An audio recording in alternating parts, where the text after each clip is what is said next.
हम नरेश मीणा से बातचीत कर रहे हैं। आप गुस्सा तो नहीं है ना अभी? नहीं, बिल्कुल नहीं। थोड़ा हंस जाइए पहले तो, थोड़ा अच्छे से स्माइल पास करिए। नहीं, बिल्कुल। ठीक है। सवाल ये है मेरा आपसे कि आज आपको रोका गया, आपके समर्थकों को रोका गया। आप मुख्यमंत्री निवास जा रहे थे, वहां पर मुख्यमंत्री जी को बकरी देना चाह रहे थे और शाम का डिनर वहीं करना चाह रहे थे। देखो, सुबह जब मैं यहाँ पहुंचा 10 बजे, तो जगह जगह से फोन आने लगे कि साहब प्रशासन रोक रहा है, गाड़ियों को जब्त कर रहे हैं, बसों को जब्त कर रहे हैं। बावनवास में 3 बसें जब्त कर ली, शिवदासपुरा टोल पे रोक रखा है। तब मैंने कहा था कि मुझे भगत सिंह बनने के लिए मजबूर मत करो। ऐसा ना हो कि मुझे यहाँ से धरने से उठ के सीएम हाउस जाना पड़े, और फिर अगर नरेश मीणा उठ के चला गया तो कोई रोक नहीं पाएगा। तब मैंने कहा था गुस्से में कि मैं फिर भजनलाल जी वहीं डिनर करूंगा, फिर भजनलाल जी को वो घर छोड़ना पड़ेगा। लेकिन बाद में वो गुड्डा साहब ने अधिकारियों से बात करी, उन सबको आने दिया, छोड़ दिया। कुछ लोगों के अभी भी है, कुछ लोग बंद है, दौसा भी बंद बताए, महेश नगर भी बंद बताए, उसके बारे में भी बात करेंगे। कल आपकी 2 अधिकारियों से बात हुई, क्या कहा? 3 अधिकारी थे, सरकारी थी। गृह सचिव साहब सरकारी होते हैं, कमिश्नर साहब, कलेक्टर साहब। अच्छी बात हुई, काफी मैंने सब मेरी बातें रखी। उन्होंने कहा सीएम साहब के यहाँ जो भी आपकी पॉजिटिवली हम रखेंगे। आपको लगता है वो आपकी बात को पहुंचा देंगे? यदि 2 उदाहरण हम देखें, समरावता वाला और अभी झालावाड़ वाला, वहां पर भी आपने आंदोलन किया, लेकिन आपकी मांगे थी, लेकिन वो अभी तक हुई नहीं है पूरी। आज मैंने घोषणा कर दी है कि मैं अब, उनसे भी कह के आ गया था मैं साहब अधिकारियों से, कि मैं अब अनशन से उठूंगा नहीं, धरना स्थल से कहीं जाऊंगा नहीं। जो बात होगी धरना स्थल पे करूंगा। मैं मेरा नुमाइंदा भेज दूंगा बात करने के लिए। मैं नहीं उठूंगा। मैं तो जब इनको 50-50 लाख रुपए की घोषणा हो जाएगी तब मैं उठ के घर चला जाऊंगा।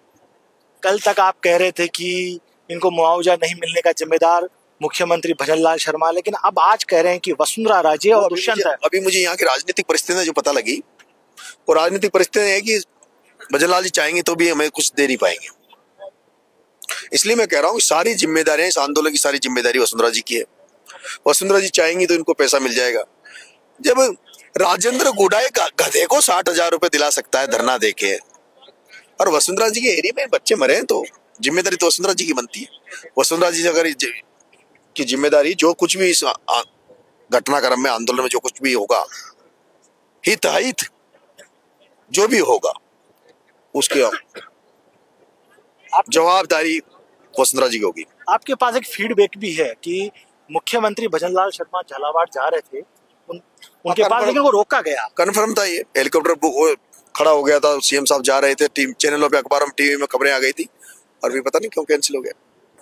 वसुंधरा राजे क्यों नहीं चाहती है उनको 50 लाख? वसुंधरा जी का इलाका है। अब वसुंधरा जी को ये ईगो हो जाए कि मैं तो 10 लाख दिलाई, नरेश के कहने बैठने से इनको 50 लाख मिल जाएगा, तो नरेश की दुआवाई हो जाएगी। इन नेताओं को बहुत सारी बीमारियां हैं। अब कब तक ये गांधी प्रवृत्ति पथ पर आप चलते रहेंगे मार के? मरने तक। या तो उनको 50-50 लाख मिले, या फिर मेरी लाश का इंतजार करें। क्योंकि आपने भगत सिंह सेना भी बना दिया, तो गांधी और भगत सिंह में एक को ही चुनना है आपको। देखो, भगत सिंह जो था वो गांधी भी था खुद, उसके अंदर गांधी सोच भी थी। गांधी सोच थी ना, 62 दिन का उसने अनशन किया ना जेल में, वो गांधीवादी था।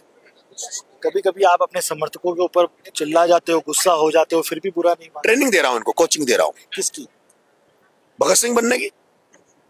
जरूरत पड़े तो ऐसे बन जाना, क्या है, ट्रेनिंग है, कोचिंग है। लटपटेंगे, वो गुस्सा आए तो कैसे वो करे, सीख रहे हैं। ठीक है, स्टार्टिंग में आपने मुस्कुराया तो एक बार और मुस्कुरा दीजिए न्यू भारत न्यूज़ के बाद। बहुत बहुत शुक्रिया, जिस तरह से बेबाकी से इन्होंने सवालों के जवाब दिए, और अभी इनकी ये गांधी पथ पर ही चलेंगे। अभी भगत सिंह नहीं बनेंगे। शायद भजनलाल जी ने इनको आश्वासन दिया है कि शायद मांगे मान ली जाएगी। आश्वासन अभी नहीं है। किसका आश्वासन? इच्छा है भजनलाल जी से बात करने की। वो क्यों नहीं कर रहे आपसे बातचीत? अभी पता ही नहीं है? पता नहीं। ओम बिरला फीडबैक जुटाओ ना कुछ तो। फीडबैक तो ओम बिरला जी, वसुंधरा जी मना कर दिया होगा भाई, मुझसे मिल लेगा तो। बहुत बहुत शुक्रिया।